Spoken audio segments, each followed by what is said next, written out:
की अयांचा कोणीतरी लहूगुरू होता आणि तो सगळ्या टिप्स त्या अयांना देत होता. काय नेमकी तुमच्याकडे माहिती आहे? मी अमरावतीला SP सोबत संपूर्ण जो त्या ठिकाणी या घटनेचा या कृत्याचा काय काय तपास झाला याच्या माझी रोज चर्चा सुरू आहे. पालकमंत्री म्हणून या घटनेला मी रोज बघतो आहे.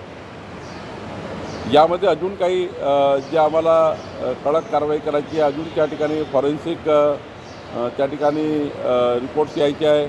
7 मोबाईल जप्त झालेले आहे. अनेक गुन्हेगार हाती लागलेले आहेत.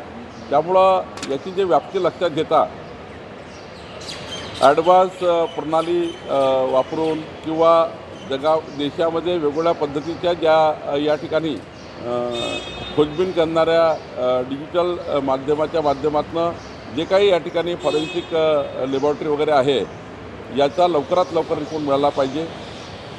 पोलीस यंत्रणा जी आमची काम करते आहेत, अजून त्यांना काही त्या ठिकाणी चौकशीमध्ये काही अजून त्या ठिकाणी गोष्टी लागतील का किंवा सरकार म्हणून काही त्या ठिकाणी मदत लागतं का. शेवटी SP आणि आमची SIT खूप ताकदीने चौकशी करत आहेत. माननीय मुख्यमंत्री देवेंद्र फडणवीसजी रोज मॉनिटर करत आहेत. मी सुद्धा रोज चर्चा करतो आहे. आमचं संपूर्ण प्रशासन या घटनेवर लक्ष ठेवून आहे.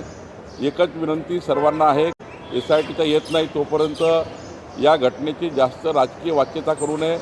चौकशीवर कुठला दबाव येईल किंवा या चौकशीवर कुठला त्या ठिकाणी चौकशी भरकळेल असे कोणतेही वक्तव्य कोणी करू नये असं मला वाटतं. या प्रकरणामध्ये अत्यंत महत्त्वाचा ट्विस्ट असा आहे, अल्पसंख्याक आयोगाचं म्हणणं आहे की फक्त 8 पीडित मुली आहेत ज्या मुस्लिम समाजाच्या आहे. नवनीत राणा, अनिल बोंडे यांनी अतिरेक करत 100-180 मुलींचे नावं या ठिकाणी हे संख्या सांगितली आहे.